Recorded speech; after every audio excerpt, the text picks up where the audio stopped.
네, 함께 보신 말씀 사도행전 21장 37절에서 40절 한 목소리로 읽겠습니다. 시작.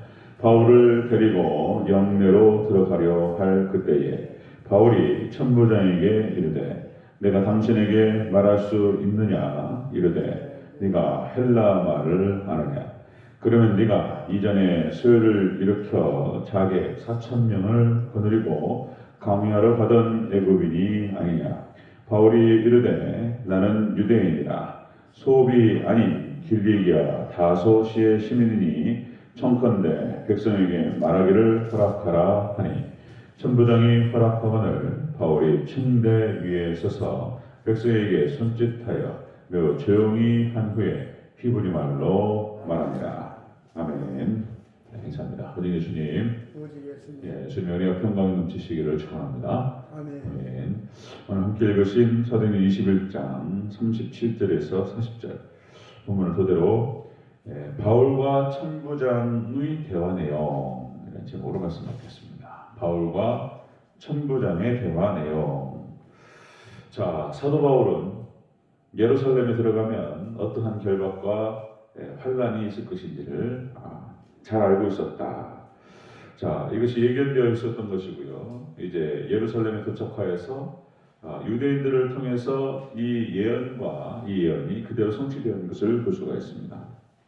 사도 바울은 죄인처럼 체포가 되었습니다.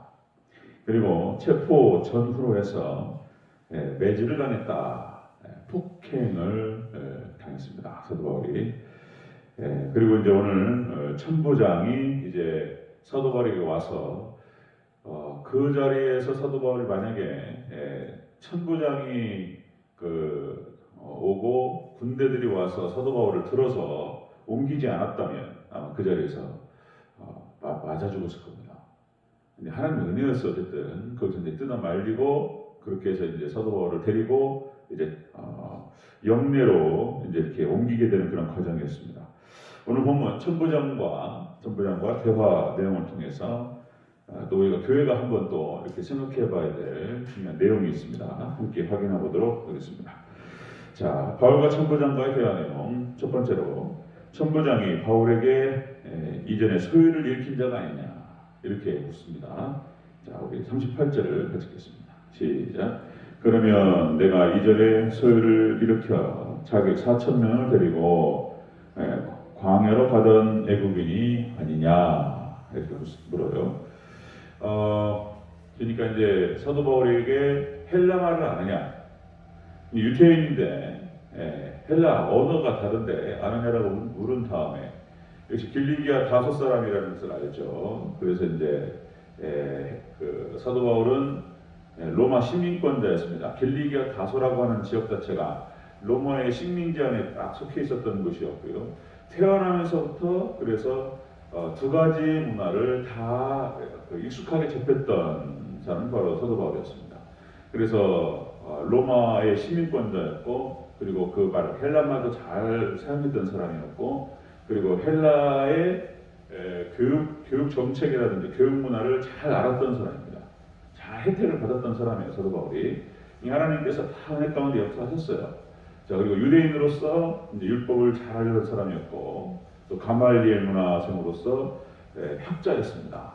모든 면모를 다 갖춘 그런 사람이었다. 자, 천부장이 오해를 했어요. 그러니까 바울을 오해했는데 좀 다소 엉뚱한 얘기가 나와요. 여기서 3년 전에 유대인 앞에서 예루살렘 성벽이 무너질 것이다. 뭐 이렇게 얘기를 하고 4,000명을 거느리고 강요를 갔던 애굽인이 아니냐. 다른 사람으로 착각을 하고 또 오해를 하는 그런 모습이 나타나요. 자, 나중에는 이제 사도 바울이 로마로 압송됩니다. 로마로 압송되고 베스도라고 하는 사람을 통해서 이 사람은 유대 총독입니다. 유대 총독. 이 베스도를 통해서 재판을 받게 되는데 여기서도 마찬가지예요. 오해를 받아요. 사도행전 26장 14절 이렇게 기록됩니다. 자, 바울이 이같이 변명하매 베스도가 크게 소리를 내어 이르되 바울아, 네가 미쳤도다. 내 많은 학문이 너를 미치게 한다. 이렇게 얘기를 한단 말이죠. 그러니까 이제 사도 바울이 이해를 못했어요. 그리고 또 이제 오늘 본문의 천부장은 역시 사도 바울을 오해하고 있다는 것이죠. 자, 여러분들 우리 교회가 세상의 관원이라든지 세상 사람들한테 전혀 이해되지 못할 때가 있습니다. 2000년 교회 역사 속에서 오해받을 때가 많았고 여러 가지 다른 평판들을 받을 때가 많이 있었습니다. 근데 세상의 평판과 그리고 세상의 관원들이 교회에 대해서 어떤 평판과 어떤 대우를 한다 할지라도 교회는 중심을 잡고 또 이제 교회는 중심을 잡고 사명의 길을 가야 될 줄로 믿습니다. 사도 바울이 쫙 변호를 해요. 자기를. 그런 모습이 나타나는데요. 교회는 세상에 뱃머리 역할을 한 적이 있었다. 그러니까 이제 세상 전체가 하나의 배라고 얘기했을 때 교회가 맨 앞에 서가지고 방향을 오른쪽으로 틀면은 전체적으로 오른쪽으로 쫙 가는 거예요. 뱃머리 왼쪽으로 가면 왼쪽으로 쫙 틀고 전체 세상을 갖다가 움직일 때가 있었어요. 일단은 로마가 복음화되고 로마가 그때 당시 전 세계 가장 강력한 그런 국가였고 그래서 이제 로마가 복음화되면서 로마 전체를 갖다가 끌고 가는 교회가 그런 적이 있었습니다. 자 이제 그렇게 해서 중세 같은 경우는 교회가 교황이 생기기 시작하면서 모든 권력을 갖다 뺏겼어요. 교회가 권력이 지원이다 보니까 타락해버렸습니다. 중세 타락에 1000년 동안 그래서 복음이 닫혀버리고 성경이 닫혀버리는 그런 역사가 있었죠. 자 이렇게 이제 교회 역사가 그렇게 흘러갑니다. 자 여러분들 영국의 그러니까 이제 당시 왕정이었던 왕이 정치를 하는 것이죠. 그러니까 이제 교회를 핍박하기 시작했어요. 그래서 이제 교회가 이때 혁명을 일으킵니다. 이제 그 영국의 올리버 크롬웰을 중심으로 해서 이 사람의 청교도예요, 청교도.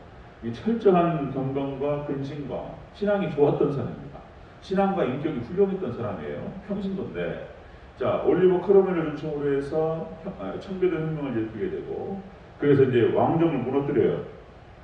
그리고 이제 공화정을 시작합니다. 공화정이라고 하는 것은 지금 현재 우리 민주주의를 말하는 거예요. 이제 국민 주권주의입니다. 그러니까 왕이 다스리는 나라가 아니고 국민이 다스리는 나라를 세우겠다. 자 이것이 이제 올리버 크롬웰의 생각이었고, 자 그리함을 통해서 우리가 종교의 자유를 찾겠다. 이런 마음이었어요. 자 이렇게 혁명을 이렇게 뒤집어 버렸는데, 자 크롬웰이 죽고 난 다음에 얼마 안 있어서 다시 왕정으로 복구됩니다. 그러니까 그 공화정이 오래가지 못했어요. 자 제가 지금 말씀드리는 것은 자 교회와 이런 세상과의 관계를 말씀을 드리는 거예요.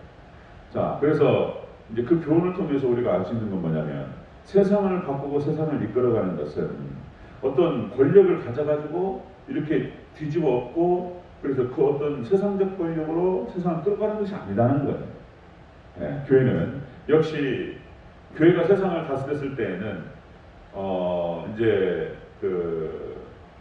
청교도 혁명이 실패하고 다시 왕정으로 돌이켜요. 그리고는 이제 청교도들이 강단에서 다 쫓겨납니다. 청교도 목사님들이 강단에서 다 쫓겨나서 다 밑으로 들어가요, 지하로. 그리고는 거기에서 마치 이제 기독교가 로마에서 박해를 받았던 것처럼 박해 가운데에서 기도하고 하나님 의지했어요. 그랬더니 교회가 부흥하기 시작하는 거예요. 청교도 목회자들이 철저히 말씀만 들고 기도하니까 성령님께서 함께 하셔서 교회가 튼튼해지고 은혜가 충만해지고, 그러다 보니까 자연스럽게 많은 영혼들을, 많은 사람들의 은혜 가운데 세력을 얻는 거예요. 그리고는 이제 영국이 점점 신사의 나라로 변해갔던 것입니다. 그래서 교회가 해야 될 개혁이라고 하는 것은 어떤 권력을 쥐고 휘두르는 것이 아니고, 이렇게 예수님의 은혜 가운데에서 밑으로 들어가서 밑에서부터의 개혁을 의미한다. 그렇게 해야 된다라고 하는 것을 교훈을 얻게 되는 것입니다. 영국이 산업혁명을 통해서 1760년대에 영국의 증기관차가 발달을 하기 시작하고 영국의 산업혁명이 시작됩니다. 그 산업혁명이 전 세계로 퍼져나갔어요. 자, 산업혁명이 영국에서 시작되면서 자, 자본주의의 폐해가 영국에서 시작됩니다. 자본주의 폐해. 자본주의 폐해라고 하는 것은 부익부 빈익빈 현상입니다. 그러니까 자본주의가요, 그렇게 자본이 형성될 수밖에 없어요. 자본을 가지고 있는 사람이 돈을 벌어야 한다. 그러니까 이제 부자는 계속 부자가 되고 가난한 사람은 더 가난해지는 거예요. 지금도 현재 전 세계 자본주의가 위기에 처해 있습니다. 소수의 자본가들이 뭐 한 예를 들어서 한 1%의 자본가가 전체 자본의 한 50%를 갖고 있는 거예요. 이렇게 되는 이제 대공황이 벌어집니다. 경제가 안 돌아요 이제. 지금 미국, 전 세계 다 마찬가지입니다. 한국도 마찬가지고 소수의 자본가가 전체의 자본을 다 갖고 있어요. 이래버리면 이제 망하는 건데. 그러니까 이제 영국에서부터 이 일이 벌어졌어요. 부익부 빈익빈 현상.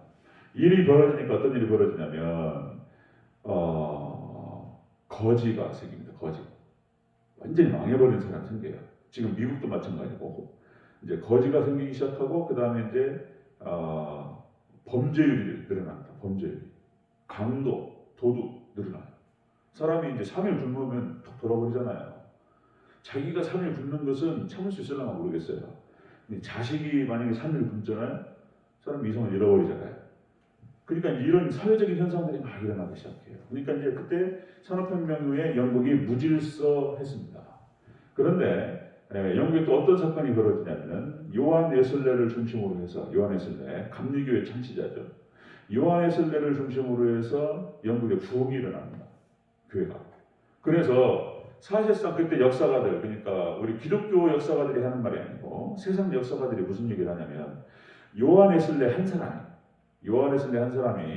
목사입니다. 목회자예요. 이 한 사람이 수만 명의 경찰력과 경찰청이 해야 될 일을 요한에서 한 사람이 했다는 거예요. 그러니까 교회가 부흥이 되다 보니까 말씀이 들어가기 시작하고 사람들이 범죄율이 드러나는데 범죄율이 쫙 죽는 거예요. 이제 하나님 은혜 가운데 성령께서 역사하시니까, 그죠? 그러니까 그게 영국이었습니다.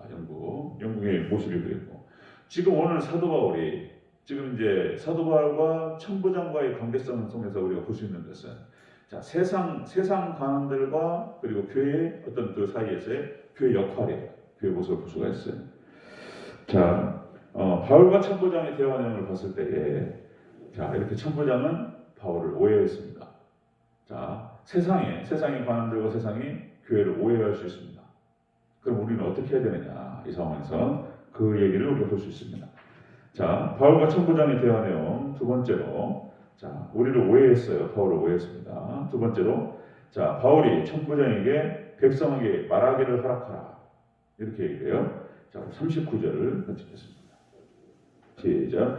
바울이 이르되 나는 유대인이라 소읍이 아닌 길리기아 다소시의 시민이니 청컨대 백성에게 말하기를 허락하라 하니. 아멘. 자, 주의 종 사도 바울이 합법적인 절차를 통해서 자기 변호를 하는 거예요. 합법적인 절차를 통해서.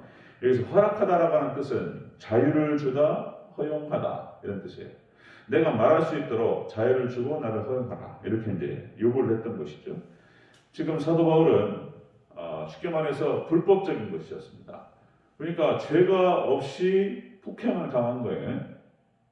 무슨 죄를 짓지도 않았는데 그러니까 유대인들이 와가지고 자기를 지금 체포하고 막 두드러 팬 거예요. 이것은 유대교에 가지고 있는 어떤 종교적인 교리적인 문제였던 것입니다. 교리적인 문제. 사도 바울은 지금 불의한 폭행과 결박을 당했다. 이 부분에 대해서 이제 입을 열어서 할 말을 하겠다는 거예요. 사도 바울이 할 말을 하겠다. 불법. 그래서 자기 변호를 하고 사도 바울이 자기 변호를 하는 것은 또 한편에서 복음을 변호하는 것입니다. 복음. 교회는 이렇게 불법적인 일을 겪었을 때에 그냥 가만히 있는 것이 능사가 아니라는 거예요. 가만히 있고 그냥 두드러 패도 그냥 전혀 불법적인 어떤 불이익을 당했는데 거기에 대해서 그냥 가만히 있고 그냥 당하고 가만히 있는 것이 그것이 사랑이다? 아니라는 것이죠. 그것이 아니고 자기 할 말을 하고 자기 변호를 하고 그리고 복음을 변호하고 이렇게 해야 된다는 것입니다. 그러니까 이제 교회 강도가 들었으면, 그죠? 강도를 막아야 되겠죠. 교회 재산을 누가 훔쳐가면 그럼 막아야 되겠죠. 그냥 다 가져가세요 하는 게 사랑이 아니란 말이죠. 이거 정확하게 구분을 해야 되는 것입니다.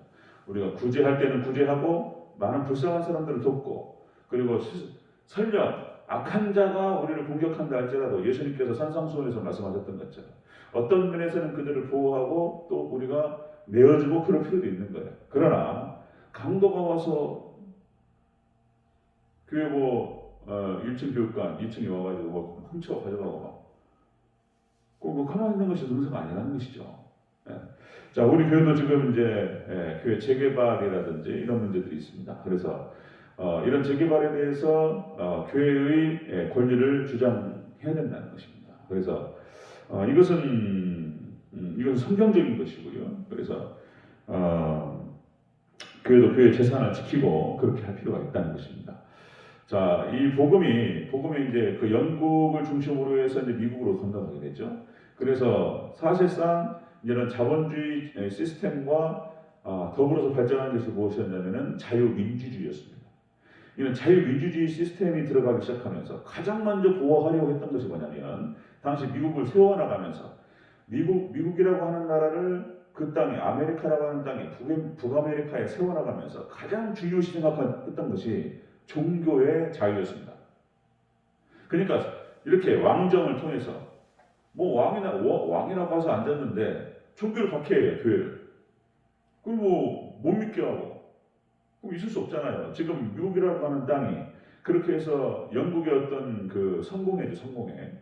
그러니까 이제 그 종교를 갖다가 국가가 딱 잡고 있는 거예요. 그래가지고 무슨 뭐 예배를 이렇게 하라는 동 저렇게 하라는 동 이렇게 참견을 하는 거예요, 우리 신앙에. 그게 성공인 거예요, 영국에. 무슨 뭐 기도문을 내려주고 그리고 목회자를 갖다가 국가에서 뽑아가지고 파송시켜요. 그리고 이제 국가에서 이제 무슨 하고 싶은 얘기들을 하고 뭐 이러는 거예요, 이게. 그러니까 교회가 제대로 되냔 말이죠. 우리는 그렇게 할 수 없다. 거부했더니 박해하는 거예요, 이제. 모이지 마라. 교회 문을 폐쇄하고. 그리고 뭐 여기 새로 우리 교회 공동체에서 목회자를 뽑아가지고 교회가 잘 가고 있는데 목사를 갖다가 막 추방시키고 막 이러는 거예요. 그럼 있을 수 없잖아요. 그래서 종교의 자유를 위해서 미국으로 건너갔던 건데, 신대륙으로. 그래서 가장 중요하게 생각했던 것이 미국이 종교의 자유였습니다. 그리고 이 종교의 자유를 지키기 위해서는 자유민주주의 시스템을 발전시킵니다. 이게 이제 민주주의와 자본주의가 발전되어 왔던 그런 과정이었습니다. 자, 중요한 게 뭐냐면 우리 한국이 이제 뭡니까? 조선 말기 우리나라가 망해버린단 말이죠. 일본이 와가지고 우리나라 속국으로 삼아버려요. 우리나라가 망하고 1945년 8월 15일 날 해방되잖아요. 그리고 이제 우리나라가 새로 어떤 법을 세워서 나라를 세우게 되는데, 나라를 세울 때 그 기틀이 미국의 헌법을 잘 따왔던 거예요. 그래서 우리나라 헌법이 미국의 헌법에 기초되어 있습니다. 미국의 헌법은 뭐냐면 그래서 가장 중요한 것이 종교의 자유입니다. 미국 헌법 정신에 있어서 가장 중요한 게. 그래서 교회를 보호하게 되어 있어요, 헌법이. 우리나라 헌법이. 우리가 이거 잘할 필요가 있습니다. 그래서 재개발 재건축 과정에서 그러니까 우리 교회의 권리를 주장하는 것입니다. 이거 자기 표현을 해야 돼요. 그래서 이런 그 헌법에서 지켜주고 있는 그런 권리를 우리가 얘기하고, 그럴 때 우리는 법적으로 보호를 받을 수 있습니다. 사도 바울의 경우는 바울과 천부장의 대화 내용에서 교회와 세상 관원과 어떤 관계를 형성해야 되느냐, 그래서 우리가 엿볼 수가 있습니다. 자, 세상의 관원들은 교회를 오해할 수 있습니다. 이상하게 생각할 수 있어요. 그러든 말든 우리는 복음 앞에 바로 서서, 지금 사도 바울이 22장, 이제 사도행전 우리가 보게 될 텐데, 다음 장 사도행전 22장에서 이제 쭉 자기 변호를 합니다. 내가 어떻게 하나님께 부름을 받았고 어떤 일을 진행했고 내가 하고자 했던 말들은 그런 뜻이 아니고 이런 뜻이다. 자기 사역에 대해 쭉 얘기를 하는 그런 과정이 나타나는데요. 내일부터 볼 겁니다. 아니죠. 주일부터 보게 될 텐데, 자, 이렇게 사도 바울은 법적으로 자기에게 주어진 권리를 주장하면서 자기 변호와 그리고 복음을 변호하는 것을 볼 수 있습니다. 우리 교회도 세상의 주도적인 역할을 한 적도 있었고, 때에 따라서는 이렇게 세상을 통해서 통제를 받거나 공격을 당하고 그렇게 어려울 때도 있었습니다. 어쨌든 간에 우리는 복음의 본질에 충실해야 될 줄로 믿습니다. 충실해야 된다. 그래서 우리가 해야 될 역할을 최선을 다하면서 복음을 선포하고 복음 전도를 하고, 이것도 필요하고, 어떤 차원에서는 법적으로 보호받을 수 있는 그 보호 아래 자기 변호라든지 권리를 갖다가 주장하고, 이것도 중요하다. 교회를 다른 뜻이 있는 것이 아니에요. 교회를 지키고 복음을 지키기 위한 것입니다.